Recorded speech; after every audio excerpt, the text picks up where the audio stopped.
하나님 아버지 감사합니다. 우리 가운데 주님을 보내주시고 구원자 예수 그리스도를 주셔서 이 죄악에 살지 아니하고 하나님의 은혜 속에 살도록 이끌어 주심에 감사드립니다. 하나님, 오늘도 하나님의 그 뜻을 알기 위해서 말씀을 듣습니다. 말씀하여 주시고 우리 각 사람의 심령 속에 성령이 그 말씀을 새겨 주셔서 우리의 삶에 승리가 있게 하여 주시옵소서. 오늘 이 자리에 오면서 가지고 온 모든 근심, 걱정, 염려, 두려움, 또 모든 질병들 하나님 치유하시고 회복시켜 주셔서 하나님의 살아계심을 찬양하는 예배될 수 있도록 인도하여 주시옵소서. 감사드리며 예수님 이름으로 기도드리옵나이다. 아멘. 오늘 본문을 중심으로 하나님의 마음에 새긴 자, 하나님의 마음에 새긴 자라는 제목으로 말씀을 증가하겠습니다. 인간의 그 기억이 굉장히 뚜렷한 것 같아도 인간의 기억은 오류가 포함되어 있다고 합니다. 인간은 굉장히 똑똑한 사람들은 막 잘 기억하잖아요. 근데 그 기억이 오류가 있기도 하고, 특별히 기억은 이 뇌가 자기 합리화를 시키기 때문에 똑같은 장소에서 어떤 사건이 일어나도 각자 입장에 따라서 다르게 기억한다는 것을 알게 됩니다. 우리가 어떤 정치적 사건이나 또 뉴스에 나오는 어떤 사건들을 볼 때 분명히 그 자리에 있었는 다들 목격자인데 조금씩 그 증언이 다른 것을 보게 됩니다. 요즘에는 아주 우리나라의 큰 이슈를 가지고 이쪽에서는 완전히 저쪽이 잘못했다 그러고 저쪽에서는 이쪽이 완전히 잘못했다 하는 그런 것들을 보게 되는데, 우리가 좀 이해해야 되는 것이 무엇이냐, 인간의 기억이라는 것을 좀 우리가 너무 믿지 말아야 한다는 것입니다. 저와 여러분도 마찬가지죠. 우리가 가지고 있는 기억이나 또 생각들이 때로는 굉장히 뚜렷한 것 같지만 알고 보면 자기 감정에 따라서 자기가 선택적으로 기억하고 있는 경우가 굉장히 많이 있다고 합니다. 특별히 우리의 뇌는 큰 충격을 받는 사건을 잊어버리려고 하는 그런 기능이 있다고 합니다. 그래서 자기가 막 어릴 때 큰 죽을 뻔한 고비라든가 어떤 사건을 기억 못하는 경우도 있는 것입니다. 왜냐하면 너무 충격이 크기 때문에 뇌에서 그것을 생각하기 싫어한다는 거죠. 그래서 선택적으로 기억하는 경우가 아주 많이 있다고 합니다.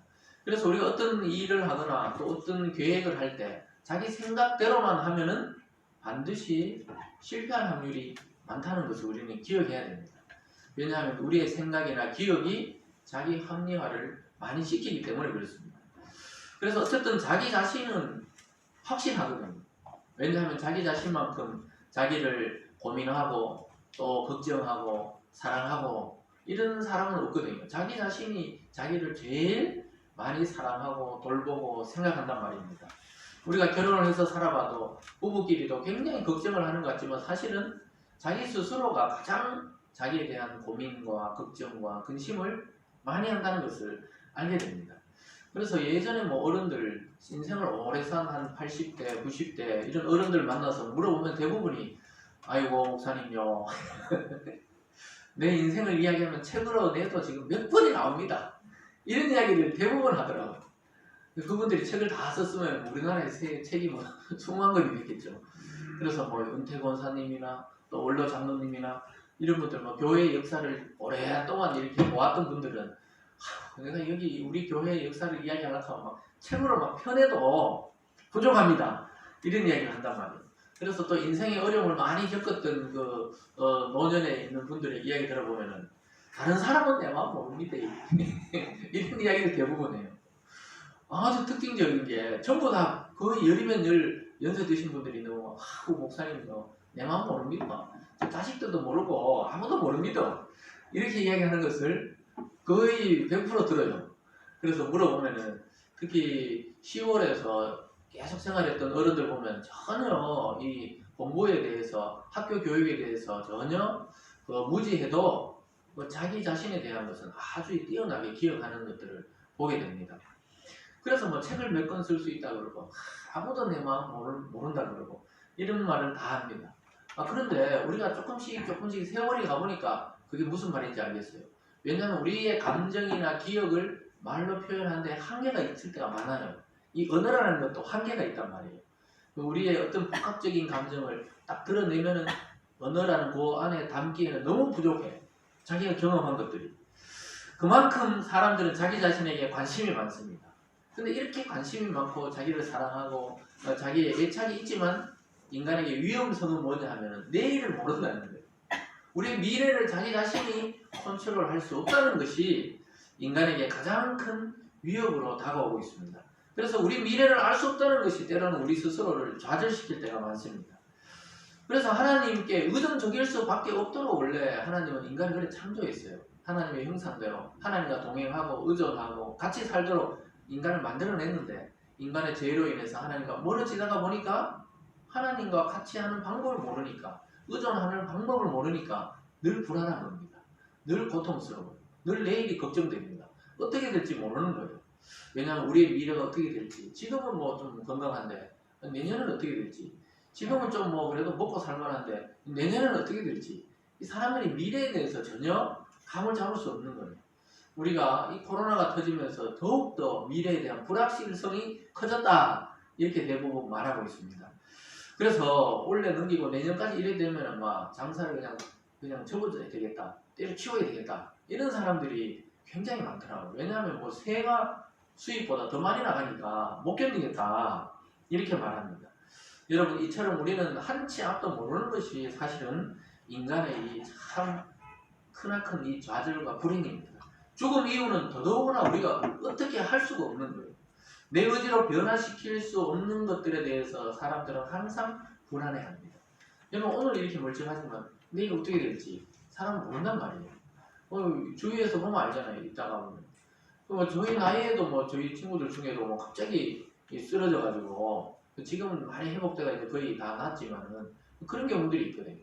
우리 나이에도 벌써 쓰러져가지고 이렇게 마비가 와가지고 한참이 걸렸다고요. 회복하는 한 1년씩 걸리고 아직 약간 젊으니까 그렇지. 그러니까 그날 출근할 때만 해도 몰랐는데 그런 일들이 일어나는 겁니다. 그러니까 요셉 같은 경우 우리가 인생을 쭉 살펴보면 이 요셉 같은 이 파란만장한 사람도 없어요. 자기 의지가 아니고 자기 형들에 의해서 발려가고 자기 또 여주인에 의해서 막 모함을 받고 감옥에 들어가고 또 감옥에서 지난주 보면은 그 술 맡은 관원장을 잘 이렇게 해석해줘가 자기를 잘 봐달라고 그랬는데 또 그 사람은 오늘 본문에 보면 잊어버리거든요. 참 인생이 기가 막힌 거예요. 10년 넘게 그 감옥에 가까이 있으면서 자기 삶이 앞으로는 정말 여기서 끝나겠구나. 아마 요셉은 이런 생각도 했을 것입니다. 얼마나 억울하면은 막 마지막에 좀 부탁한다고 절대로 부탁 안 하다가 부탁을 한번 딱 했는데 술 맡은 관원장이고 막 자기가 복직되고 나니까 잊어버리는 그런 장면을 보면서 참 그 당시에 우리는 요셉의 인생을 책으로 다 읽어봐서 아니까 그렇지만 자기 자신은 얼마나 절박했겠어요. 미래가 없는 거예요. 왜냐하면은 그 감옥에 오해를 받고 갇혔지만 어쨌든 노예고 죄수니까 여기서 내 인생이 마감되겠구나 아마 이렇게 생각했는지도 모르겠습니다. 그러나 하나님은 하나님의 사람 요셉을 기억하고 있었어요. 오늘 말씀의 제목처럼 하나님의 마음에 새긴 자들은 하나님이 영원히 포기하지 않고 그를 기억하고 있다는 사실입니다.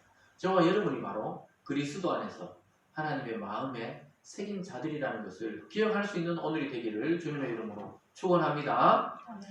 오늘 첫 번째로 보면요. 요셉을 잊어버린 술 관원장의 모습이 나타납니다.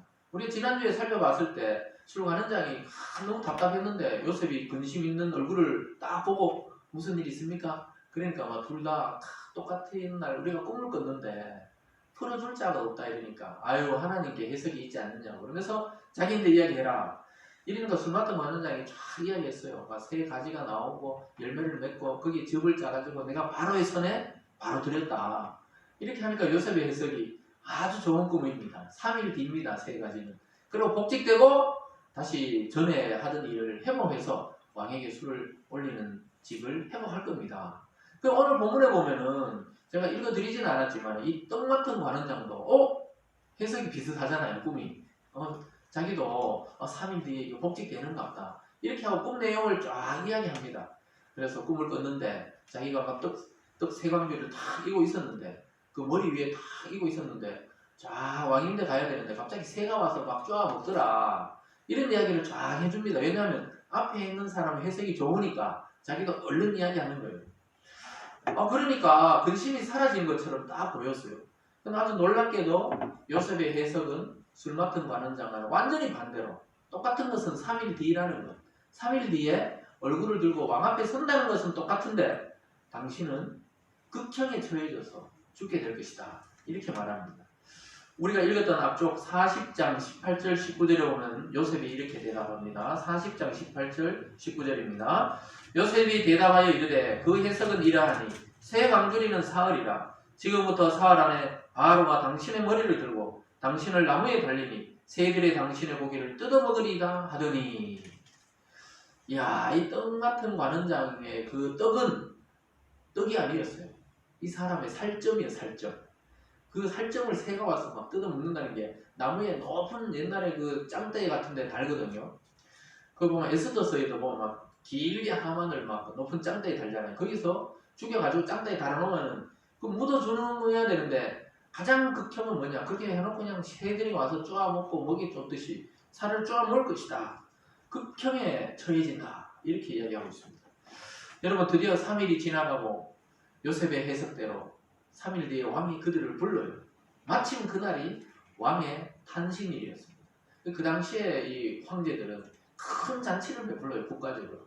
국가를 베풀어가지고 아주 사형에 처할 자를 사면하기도 하고 또 사면 될 줄 알았는데 사형에 처하기도 하고 그걸 공개적으로 해가지고 자기의 그 위엄을 드러냅니다. 그래서 요즘 말하면 아주 국가적인 빅 이벤트, 빅 쇼를 그냥 펼치는 그런 날인데 하나는 살리고 하나는 짱떼에 다는 모습을 보여주면서 자기의 이 엄리함을 다 보여줍니다. 40장 20절과 23절까지를 다시 제가 봅니다. 제3일은 바로의 생일이라. 바로가 그의 모든 신하를 위하여 잔치를 베풀 때 술 맡은 관원장과 떡 굽는 관원장에게 그의 신하들 중에 머리를 들게 하니라. 바로의 술 맡은 관원장은 전직을 회복하며 그가 잔을 바로의 손에 받들어 드렸고 떡 굽는 관원장은 매달리니 요셉이 그들에게 해석함과 같이 되었으나 술 맡은 관원장이 요셉을 기억하지 못하고 그를 잊었더라. 시간 다 해석해놨는데 이 마지막 이 구절이 아주 요셉에게는 가슴 아픈 구절이에요. 그래 다 이제 자기 옥에 있다가 풀려나가는 거 봤을 거 아니에요. 아, 하나님이 해석해준 대로 이들은 한 명은 복직되고 하나는 죽겠구나. 술 맡은 관원장은 분명히 자기를 바로 이야기가 왕이 있는데 자기 억울함을 이야기해서 살아나갈 줄 알았겠죠. 근데 여기 성경을 다 기록한 이유가 뭡니까? 결론적으로 술 맡은 관원장이 요셉을 기억하지 못하고 그를 잊었다는 거예요. 자기는 바로 옆에 가서 이제 전직이 회복되었으니까 이제 뭐 그 히브리 노예 감옥에 있는 청년 청소년을 기억할 필요가 없잖아요. 괜히 뭐 그게 연관돼 봐야 뭐 골치 아프니까. 이게 사람의 이게 마음이고 이 정치인들의 마음입니다. 표를 구할 때는 막 엎드리 절하는데 막 그 자리에 올라가면 내가 누군지를 아냐고 이런 경우 많죠. 내가 막 국회의원이라고 막 이래가지고 막 옛날에 막 보면 막 이렇게 흉하게 이야기했다 뉴스에 나오고 요즘 다 찍히거든요. CCTV나 뭐 아니면 옆에서 막 휴대폰으로 막 찍고 이러기 때문에 그렇게 행패 부리다가 참 그리고 막 구할 때는 막 이 손 싹싹 빌면서 하듯이 지금 여기 그렇습니다. 자기들이 죽을지 모를 때는 막 그래 해석 좀 해봐라고 이렇게 해가지고 쫙 회복된다 그러니까 회복되자마자 그냥 아유 저 히브리 노예 멀리서 끌려와가지고 감옥에 있는데 생각지도 않았네 이 말이에요. 무슨지 아시겠죠? 여러분 이 자기 인생은 자기가 예절하지만 남은 그렇게 예절하지 않는 거예요 사실은. 참 요즘에 그 타인의 고통이라는 그 책을 보고 있는데 야 그거 보면 우리가 사진으로 볼 때 막 어떤 전쟁터나 이런 데서 다리 잘리고 목이 잘리고 사지가 절단된 채로 사진을 탁 찍어 놓은 모습 보면 우리가 굉장히 안타깝다 하지만 그렇게까지 자기 가슴에 점이 들지는 않거든요. 그거에 대해서 이제 작가가 여러 가지 이제 상황을 보면서 인간의 이 타인의 고통에 대한 이해라는 것에 대해서 아주 잘 적은 책인데 보니까 야 그렇구나. 저도 그렇더라고요. 그걸 읽어보면서 그렇지 뉴스에 나와서 막 폭탄 테러로 막 애들 막 양팔을 다 잃고 이런 사진 볼 때는 아이고야 이렇게 하지만 우리 현실로 돌아오면 그게 그렇게 애절하진 않잖아요. 그러나 만약에 내가 그 부모였고 그 가족이었다면 엄청나게 그 고통에 대해서 우리는 그것을 감정을 같이 가질 거란 말이죠. 그래서 뭐 결론적으로는 그래서 이 전쟁이라는 것은 이 영화나 이런 거하고 다르다는 거예요. 현실은 굉장히 비참하고 그 고통이라는 건 말로 할 수 없다. 뭐 이런 걸 적어 놓으려고 하는 의도 같은데 책이 굉장히 난해하고 어렵더라고요. 제가 보기에는. 그래서 이 지금 요셉의 고통도 이 술 맡은 관원장은 사실은 그 자기 목숨이 절박했는데 딱 목숨을 구해놓고 나니까 우리 요셉이 그렇게 절박하게 보이지 않는 거예요. 근데 요셉 입장에서는 어떻게 해요? 이제는 끝이구나. 이 사람조차 나를 기억하지 못한다는 것은 하나님 그냥 나를 여기 버리시는 것이다. 나는 여기 이 지옥 같은 이 감옥 구덩이에서 영원히 살다가 여기서 생을 마감하겠구나. 아마 이렇게 생각했을 겁니다. 그러나 나중에 보면 이것이 회복되는데 한 2, 3년 걸려요. 전혀 인간적인 기대를 하지 못했을 때 하나님이 일하기 시작하는 것입니다. 여러분 이것이 바로 저와 여러분의 인생일 수가 있어요. 우리 자신은 우리가 굉장히 애틋하지만 저 멀리 지나가는 사람들에게는 그냥 지나가는 풍경에 불과한 겁니다. 그러나 우리가 돌이켜보면 하나님은 여러분들을 아주 지독스럽게도 끝까지 사랑하는 마음으로 그 눈빛으로 지켜보고 있습니다. 우리가 때로는 사람들에게 기대가 걸 때가 있죠. 때로는 부부끼리, 때로는 자녀에게, 때로는 부모에게, 때로는 친구에게 우리가 좀 기대를 걸고 뭐 이번 일은 좀 해결되지 않겠나? 이렇게 또 부탁하기도 하고 이런데 어떻게 돼요? 전혀 산산이 끼어질 때가 있습니다. 그런데 절대로 절망할 필요가 없는 것은 무엇입니까? 하나님이 지금도 살아계시고 여러분을 기억하고 여러분의 이름을 하나님의 가슴에 새겨놓고 있다는 사실을 기억할 수 있기를 바랍니다. 그래서 비록 술 맡은 관원장에게는 잊혀져도 하나님께는 요셉은 계속 기억되고 있었던 것입니다. 오늘 두 번째로 보면요. 바로가 두 가지 꿈을 꾸게 되는 것을 보게 됩니다. 바로가 아주 한 저녁에 큰 꿈을 꾸게 됐습니다. 우리가 이 꿈을 살펴볼 때 초반에 말씀드렸듯이 그 당시에 황제들이 꿈을 꿀 때는 옆에 해석자들이 항상 있었어요. 왜냐하면 황제 개인의 신상이나 이 나라의 운명이 꿈에 달려있다. 그 신의 수수께끼를 풀지 못하면 다 멸망하게 된다고 생각했기 때문에 이 꿈이 굉장히 중요했습니다. 근데 아주 놀랍게도 오늘 꿈을 꾸는 바로의 모습이 등장합니다. 바로가 보통 때도 꿈을 꿨겠죠. 근데 오늘 꿈은 잊혀지지 않고 생생하게 그냥 아주 드라마틱하게 꿈을 꾸고 그것도 반복해서 두 가지 꿈을 꾸게 되는 것을 보게 됩니다. 여러분 이것을 통해서 하나님은 요셉을 하나님의 힘으로 불러들이고 있는 그 계획이 여기 숨어 있었어요. 술 맡은 관원장, 인간적인 기대하는 그 사람이 있었던 것이 아니고 전혀 기대하지 않았던 순간에 하나님께서 바로 왕을 통해 요셉을 왕궁으로 불러들일 계획을 지금 실행하고 계셨던 것입니다. 아주 특이하게도 이 술 맡은 관원장이 복직되고 한 2년 뒤에 바로가 꿈을 꿨어요. 그 저녁에 꿈을 꿨는데 소가 7마리가 포동포동 살찐 소가 나일강, 그 이집트의 생명의 젖줄이라는 그 나일강가로 올라와서 들판에서 풀을 뜯어먹기 시작하는 거예요. 여러분 소 아세요? 소 사진으로만 본 거 말고 진짜 본 적 있습니까? 진짜 보면 소가 사람보다 어마어마하게 크거든요. 그리고 뭐 진짜 예전에는 밭갈이 할 때 소를 쓰고 이럽니다. 그 소가 이거 풀을 먹을 때 보면 그냥 이렇게 먹는 것이 아니고 혀를 그냥 혀가 길거든요. 혀로 완전히 훑어서 확 뜯어 먹듯이 이렇게 뜯습니다. 이빨로 뜯는 게 아니고 소가 혀로 감아가지고 그래서 밭갈이 할 때는 이 입을 막아놓는 게 혀만 나갔다 하면 그냥 풀을 그냥 한 줌씩 우리 손으로 뜯듯이 혀가 그냥 새바닥으로 그냥 이렇게 떼가지고 어금니하고 씹어 먹어요. 그런데 소가 그 나일강가에 올라와 한 7마리가 포동포동한 살찐 소가 그렇게 기분이 좋았죠. 바로가 꿈이지만 야 7마리 소가 막 풀을 뜯어먹고 있고 풍요를 상징하니까 막 얼마나 좋았겠어요. 근데 잠시 후에 바짝 마르고 막 완전히 몰골이 흉악한 소가 나일강에서 다시 올라왔어요. 그 7소를 다 잡아먹는 거예요. 소가 소를 잡아먹는 겁니다. 그런 꿈을 다 꾸는 거예요. 여러분 소는 육식동물이 아니잖아요. 소가 소를 잡아먹는다는 아주 끔찍한 장면이라 이 말입니다. 그래서 딱 깜짝 놀라서 깼는데 금방 또다시 잠이 들었어요. 또 잠이 들었는데 또 꿈을 꾼 겁니다. 이번에는 막 벼에 막 주먹만한 벼 알이 열린 거예요. 토실토실하게 이렇게 7가지가 다 열려 있었습니다. 그래서 야 이거 아주 좋은 징조구나. 이런데 갑자기 또 이 어두움이 쫙 끌려오면서 바짝 마른 가지가 또 7개 나오면 그 통통한 7 그 벼를 다 잡아 먹어버린 겁니다. 그래서 막 깼는데 너무 찝찝한 겁니다. 너무 찝찝했어요. 4절부터 7절에 보면 이렇게 이야기합니다. 4절부터 7절에 보면요. 그 흉하고 발이한 소가 그 아름답고 살찐 7소를 먹은지라 바로가 깨었다가 다시 잠이 들어 꿈을 꾸니 한 줄기에 무성하고 충실한 이삭이 나오고 그 후에 또 가늘고 동풍에 마른 7 이상이 나오더니 그 가는 7 이삭이 무성하고 충실한 7 이상을 삼킨지라. 바로가 깬즉 꿈이라. 꿈이 너무 생생하고 무서운 꿈이에요. 바로가 즉시 깼어요. 첫 번째 꿈을 깨고도 깼다가 피곤하고 다시 잤는데 또 다른 꿈을 꿨는데 뭔가 내용이 비슷한 것 같으면서도 다른 꿈을 꾼 거예요. 하나는 동물, 하나는 식물에 대한 꿈을 꾼 겁니다.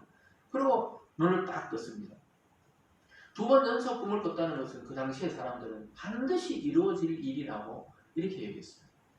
꿈에 계속 이렇게 반복되니까 이게 반드시 일어날 일인데 그 뜻을 모르고 있는 거예요. 이게 무슨 일인지를 모르는 겁니다.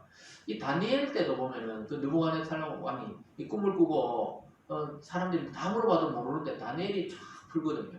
그때 그 왕은 꿈 내용도 말을 해주지 않습니다. 근데 오늘 이 바로는 자세하게 이야기를 해주는데 나중에 보면 근데 그때 그 왕은 말을 안 해줘요. 말을 안 해주는데 다니엘이 하나님의 영감을 통해 그 왕의 머릿속에 들어가 그 꿈을 알아냅니다. 이게 하나님의 이 지혜고 영감입니다. 어쨌든 간에 소가 소를 먹고 이삭이 이삭을 먹는 아주 비정상적인 꿈을 꾸게 됩니다. 그래서 하나님이 주신 시험은 이게 어려워요. 저와 여러분도 꿈을 꾸는 건 아니지만 우리 앞에 인생의 그 시험들이 계속 놓여 있는 겁니다. 그리고 그 인생의 문제를 풀면 우리가 어떤 분야에서 성공하게 되고 풀지 못하면 계속 인생을 방황하게 되는 거예요. 나는 누구인가? 나는 어디서부터 어디로 왔다 가는가? 또 하나님은 존재하는가? 존재하지 않는가? 교회 다녀도 이게 막 헷갈리거든요. 그러니까 정말 예수님은 그 2000년 전에 왔던 그 예수가 나하고 무슨 상관이 있나?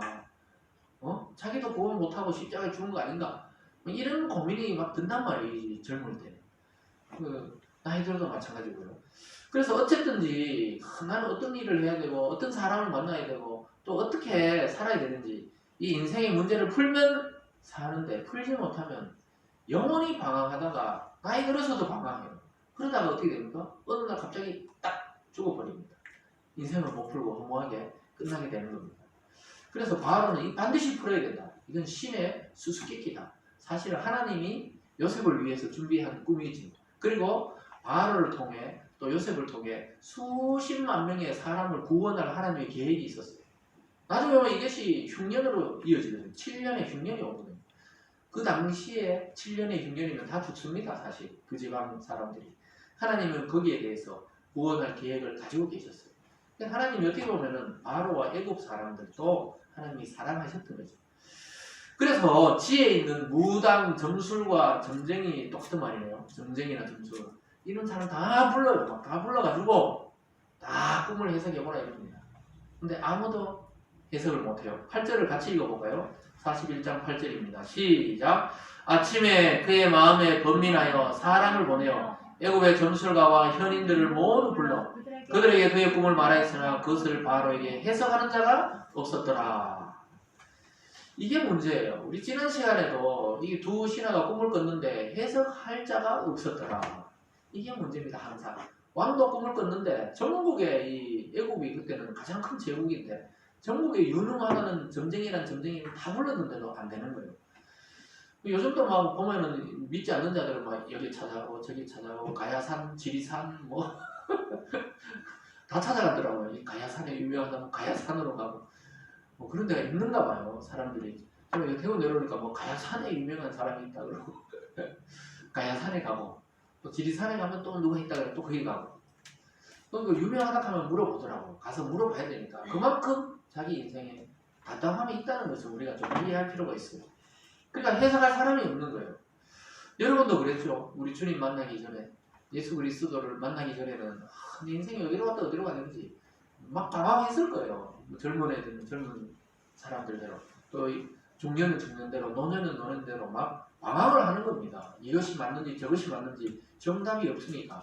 근데 오늘 바로가 지금 자기는 자기 개인 문제만이 아니라 이 왕국이 달려있기 때문에 전체를 불렀어요. 근데 아무도 해석하는 자가 없었습니다. 이 평소에 같으면은 이 무당들이 대충 말하거든요. 지난주에 말했듯이 뭐 대통령 선거 나오면 거의 뭐 본인이 물어보든지 본인은 절대 기독교인이어서 안 물어본다 그래도 또 누가 가서 물어본다 하더라고요. 그럼 뭐라 그런다 그랬어요? 잘 될 거라고. 잘 될 거라고. 누가 와도 그래 이야기 안 돼요. 어차피 50대 50이니까 실망을 시킬 필요가 없잖아요. 자기들이 잘 된다. 그래 여기도 뭐 바로 보고 아 7마리 그냥 뭐 좋네요. 그럼 막 7개 막 이삭이 퉁퉁하고 아주 좋네요. 막 대충 이렇게 해도 되는데 오늘은 이 무당들이 말을 못하는 거예요. 왜냐하면 바로가 이 인상이 보통 장난으로 지금 꿈을 풀어야 될 인상이 아닌 거예요. 잘못 걸리면 목이 날아가겠구나. 아무도 이야기 안 하는 겁니다. 대충은 알지만 말은 안 하는 거예요. 왜냐? 정확하게 아는 자가 없기 때문에 아무도 이야기 안 합니다. 하나님이 주신 해석은 하나님의 사람만이 해석할 수 있습니다. 여러분 이 성경책을 아무리 뛰어난 종교학자에게 갖다 줘도 이게 뭐 구원에 이를 수가 없어요. 왜냐? 예수를 믿어야 구원이 되는 거 이게 해석이 되는데 일반 종교학을 공부하는 사람이 갖다 주면 성경 수십 번 읽거든요. 그분들은. 근데도 자기는 믿음이 안 생긴대요. 그게 참 신기한 거예요. 그래서 믿음이 있는 눈으로 봐야 이게 해석이 되듯이 하나님이 주신 꿈은 하나님의 사람이 해석을 해야 되고 하나님은 요셉을 애굽의 총리에 앉혀서 자기 가족과 애굽을 구원할 계획을 가지고 계셨기 때문에 아무도 그 꿈을 해석하지 못했던 것입니다.